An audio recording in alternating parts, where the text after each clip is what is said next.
It is 3 in the morning, and the room is dark except for the cold blue light of a screen. The body, by every biological measure, wants sleep. The eyes are heavy. The limbs feel weighted in a way that has nothing to do with physical exertion, and yet there is no real consideration of turning the screen off. The match is live. The outcome is undecided. And something deep in the architecture of human motivation has already made the decision that sleep can wait.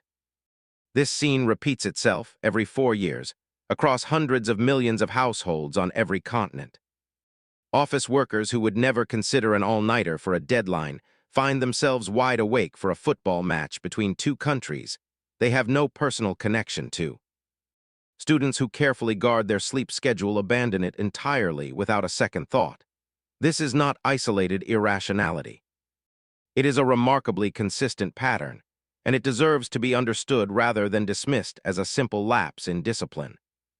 To understand why the World Cup specifically produces this behavior at a scale almost no other event can match, we have to start with what makes the tournament psychologically unique.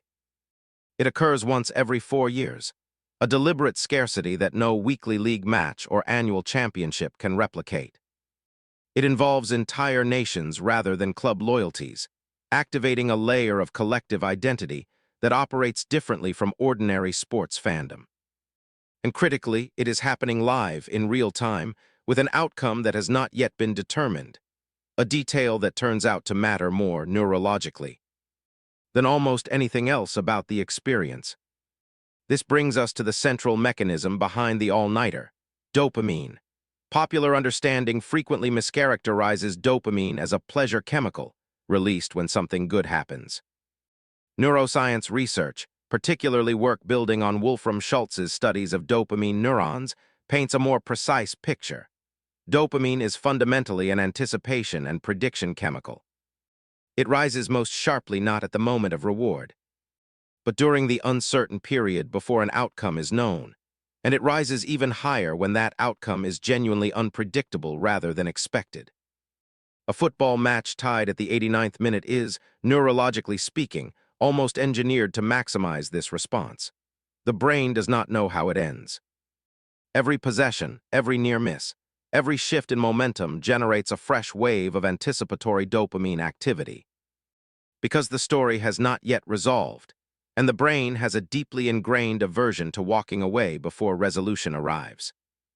This aversion has a name in psychology: the Zeigarnik effect, first documented by psychologist Bluma Zeigarnik in the 1920s, which describes the mind's tendency to remember and remain preoccupied with unfinished tasks far more persistently than completed ones.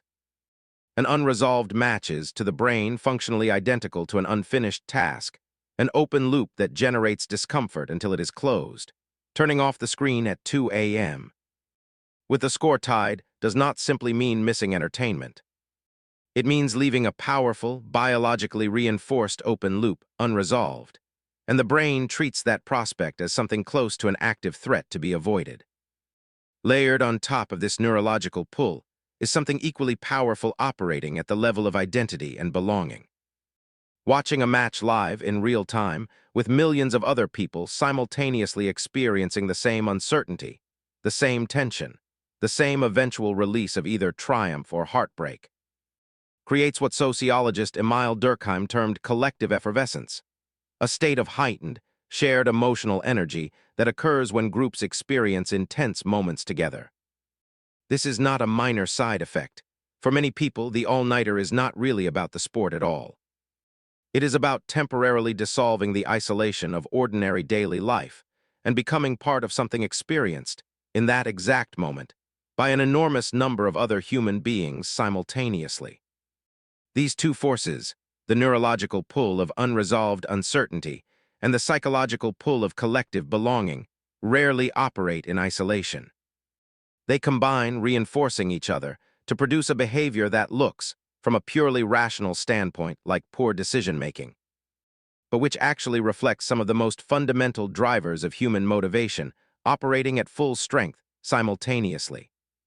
This pattern tends to organize itself into 3 recognizable psychological profiles, each drawn to a different element of the same experience. There is the person primarily driven by shared identity and group belonging, finding meaning in being part of something larger than their individual life. There is the person whose nervous system is principally chasing the dopamine-rich uncertainty of the unresolved outcome itself, regardless of which teams are playing. And there is the person motivated by the rarity and ritual significance of the tournament, aware that this specific moment, this specific match, will not return for 4 years, and possibly never again in quite the same way. Understanding which of these forces is pulling hardest on any individual sitting awake at 3 a.m. begins to explain something far more interesting than simple fatigue ignored. It begins to reveal what the human brain, given full permission to choose freely, actually decides matters most. There is something worth noticing about the person who sacrifices an entire night's sleep for a football match. In that moment, no external authority is forcing the choice. No employer, no deadline, no social obligation is requiring this sacrifice. It happens entirely by internal consent, driven by forces operating beneath conscious deliberation, which makes it one of the purest, most revealing windows available into what the human brain actually prioritizes when given complete freedom to choose. The 3 profiles introduced earlier each reveal something different about that priority, and each deserves closer examination. The collective belonger is chasing something that has very little to do with football itself, and almost everything to do with the experience of shared human presence. For this person, watching alone would feel almost pointless regardless of how exciting the match was. What they are actually seeking is the sensation of being one node in an enormous, temporarily synchronized network of human attention, knowing that at the exact moment they gasp, cheer, or fall silent, millions of strangers across dozens of time zones are doing precisely the same thing. In an era frequently described as suffering from epidemic loneliness and social fragmentation, this manufactured, temporary unity carries genuine psychological weight. It is not trivial that a person will sacrifice sleep for this feeling. It may be one of the few remaining experiences in modern life that reliably produces it. The thrill tracker operates on a more individual, neurologically specific mechanism, an attraction not to the social dimension of the event, but to the raw uncertainty embedded in its structure.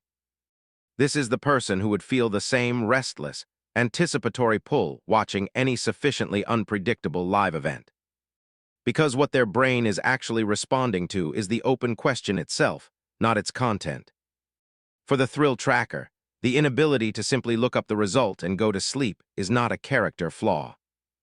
It is a precise reflection of how their dopaminergic reward system is wired to respond to unresolved uncertainty, wired in a way that, in other contexts, also tends to produce strong engagement with competitive work, creative problem-solving, and any pursuit defined by an unknown outcome worth discovering. The meaning maker is driven by something quieter, and in many ways more poignant, an acute awareness of scarcity and impermanence. This person understands, often without articulating it directly, that this specific tournament, played by this specific generation of athletes, in this specific moment of their own life, will never occur again. Sleep can be recovered tomorrow. This particular match, this particular shared night cannot be. The meaning maker's all-nighter is less about football and more about a deeply human refusal to let a genuinely rare moment pass by unwitnessed simply for the sake of routine. It would be incomplete, however, to present any of this without being honest about the real costs involved. Sleep research is unambiguous on this point. Even a single night of significant sleep deprivation measurably impairs memory consolidation, emotional regulation, and next-day cognitive performance. And chronic disruption of sleep patterns is associated with far more serious long-term health consequences. This video is not an endorsement of routinely sacrificing sleep, and the costs deserve to be named clearly rather than glossed over in service of a feel-good narrative. A single deliberate exception, made consciously for a genuinely rare event, is a fundamentally different decision than a habitual pattern of sleep sacrifice, and the distinction between the two matters considerably for anyone's actual well-being. What this behavior reveals, when examined honestly rather than dismissed as simple irrationality, is something genuinely valuable. the human capacity for complete, undivided presence when something is recognized as sufficiently rare and meaningful. Most ordinary nights pass by entirely unremarkable, absorbed by routine, barely registered by memory. The all-nighter for a World Cup match stands out precisely because it represents full investment, undivided attention given freely, without resentment, to something the brain has correctly identified as temporary and unrepeatable. The deeper lesson available here extends well beyond football.